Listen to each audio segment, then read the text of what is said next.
Ei, gente, tudo bem? Bom, com o final de ano aí, tem muita gente que quer aproveitar o período de recesso do trabalho ou da faculdade para fazer um exame de proficiência. E nesse vídeo a gente vai explicar um pouco sobre como é possível se preparar para a prova IELTS em cerca de 7 dias. Spoiler, é possível, vai dar um pouquinho de trabalho, mas dá para fazer.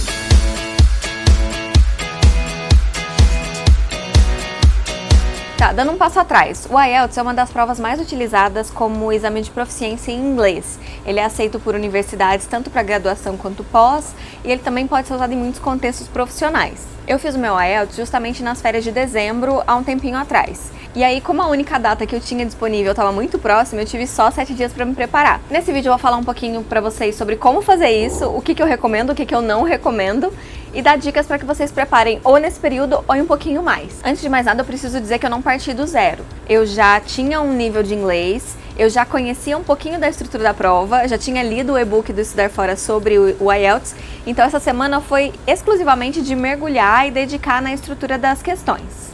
Então, se você ainda não está familiarizado com a prova, eu super recomendo que você baixe o e-book, a gente vai deixar o link aqui na descrição, e entenda um pouquinho mais das 4 grandes sessões do exame, que são Speaking para inglês falado, Writing para inglês escrito, Listening para escuta e Reading, que é a interpretação de texto, leitura. O primeiro passo é sempre você tentar fazer um diagnóstico de quais partes você tem mais dificuldade. A primeira coisa é você descobrir em que sessões você tem mais dificuldade e em que sessões você tem mais facilidade. Especialmente porque o tempo é curto e você vai ter que focar naquilo que é mais necessário. Então o que eu fiz? Logo que eu fiz a minha inscrição para o exame e paguei as taxas, eu já baixei um simulado gratuito que tem no site do IELTS e realizei ele sem estudo nenhum, para ver justamente o que mais me pegava. E aí nesse momento de autoavaliação, você identifica o que você erra mais e também aquilo que você tem mais dificuldade e que no momento de ansiedade da prova pode ser mais complicado para você. Por exemplo, o falar, que sempre é a parte que as pessoas têm mais medo no IELTS. Uma dica que eu dou é que você faça esse simulado com o tempo cronometrado de cada sessão do IELTS, porque de fato o tempo é uma das coisas que mais deixa a gente ansioso no momento da prova. Então se você já fizer, você consegue ter uma noção do quanto você acertaria com esse elemento extra de pressão. No meu caso, o que eu identifiquei foi que eu errei quase todas as questões de spelling, que era basicamente aquele ditado em inglês. E aí o meu foco na preparação foi resolver o mínimo dessas e melhorar aquilo que eu era muito boa. Na hora de pensar na sua estratégia de estudos, o seu objetivo tem que ser levado em consideração. E aí existem 2 caminhos. O IELTS vale 9 pontos no total.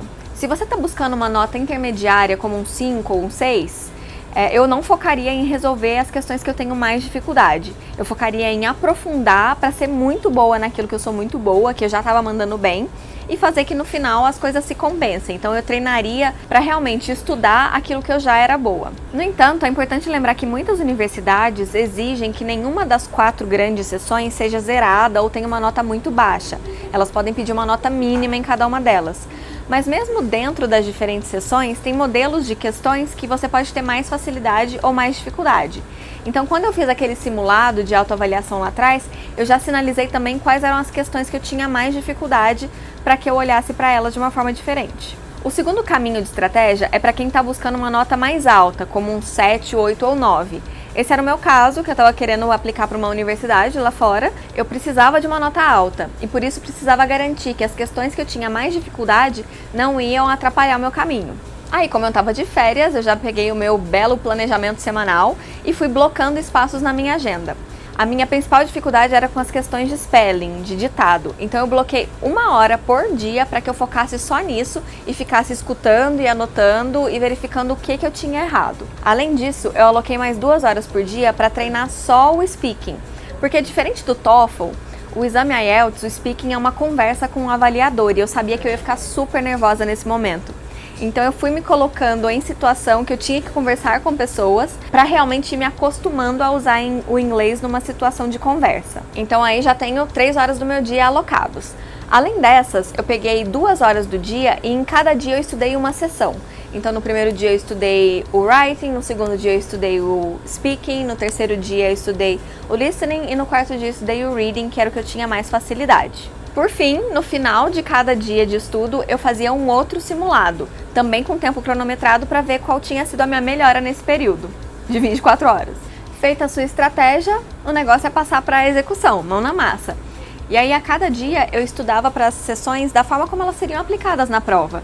Então, na sessão de writing, se eu tinha que escrever 2 redações, uma mais longa e uma mais curta, eu fazia essas redações no tempo delimitado, para garantir que eu já ia conseguir me organizar e escrever os textos nesse período. E aí, eu ia intercalando sessões. Inclusive porque o writing é uma sessão que me cansava muito, eu fazia um intervalo de speaking entre elas, que era uma sessão um pouco mais leve. Outra coisa que me ajudou muito nessa execução foi encontrar vários vídeos na internet. A gente tem vários vídeos aqui no Estudar Fora, mas tem muitos outros vídeos só de spelling, só de gente fazendo ditado. Mas esses vídeos ajudavam muito, porque eu me colocava em uma situação de ter que entender aquele inglês que estava sendo falado com diferentes sotaques. Isso é uma coisa bem importante do IELTS. O IELTS é um exame que é promovido em parceria com o British Council, então ele tem muita coisa de sotaque britânico, mas ele também busca trazer sotaques de outros países, como da Austrália, da Nova Zelândia e até da África do Sul. Então você tem que estar um pouco familiarizado para entender esses sotaques, diferentes do TOEFL, que é bem mais voltado para o sotaque norte-americano. E aí os 6 dias que eu tinha planejado a minha estratégia de estudo seguiram mais ou menos nesse ritmo, sempre intercalando blocos de estudo para que eu conseguisse também arejar minha cabeça.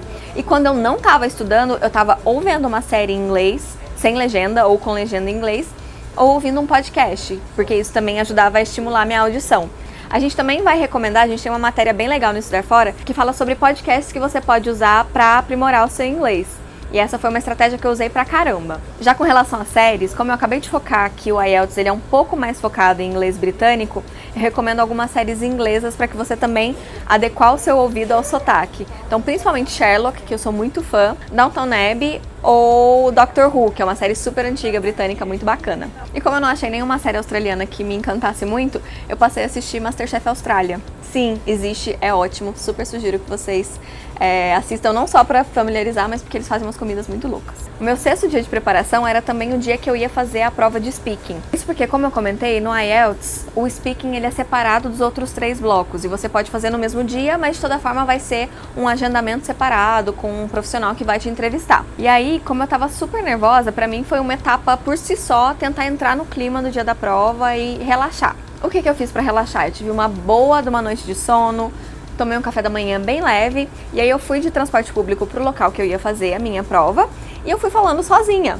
Sim, eu fui falando comigo mesma, respondendo as perguntas que eu sabia que poderiam aparecer nessa sessão. Mas é bom você ir treinando, porque se aparecer, você já sabe mais ou menos o que você responderia. Por exemplo, se ela te perguntar qual é o seu restaurante favorito, qual é o seu tipo de comida favorita. E aí você já consegue se antecipar e de repente, se der branco na hora, você tem pelo menos uma palavrinha-chave que você já pensou sobre. E aí não é hora de ter vergonha, amigos. Eu tava mesmo falando sozinha, no metrô, na rua, pronunciando bem as palavras, explicando coisas sobre a minha família, as coisas que eu gostava, meus hobbies, meu gato. Depois que eu fiz a prova do speaking, que foi bem mais tranquila do que eu tinha imaginado, eu confesso que eu tirei um pouco do peso das costas e falei, não vou mais estudar. E aí no dia seguinte, que foi o dia do meu teste escrito, eu fui bem relaxada e bem descansada pro local da prova.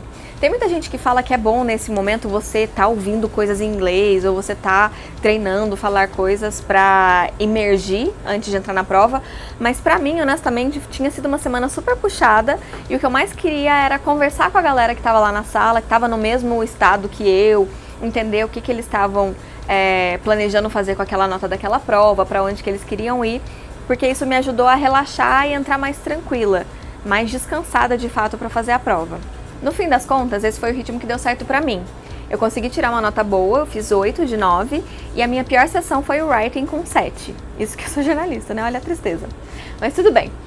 E olha que coisa doida, acabou que o spelling, que foi a sessão que eu tava mais preocupada, eu fui super bem, eu errei uma coisinha ou outra. Então, de uma forma ou de outra, o que foi mais importante pra mim foi me familiarizar com o tempo da prova, que é curto, e com os estilos das perguntas, que são bem específicos. Então eu sugiro que você se dedique a essa preparação, mesmo que você saiba muito inglês, porque você vai chegar no dia da prova com a tranquilidade de saber o que tá te esperando. Galera, é isso, essa foi a minha experiência estudando pro IELTS em 7 dias. Eu honestamente recomendo que vocês peguem um pouquinho mais de tempo, 30 dias se possível, eu acho que seria ótimo, eu não ia ficar tão sobrecarregada e eu ia conseguir aprofundar muito mais nas questões que eu queria me preparar.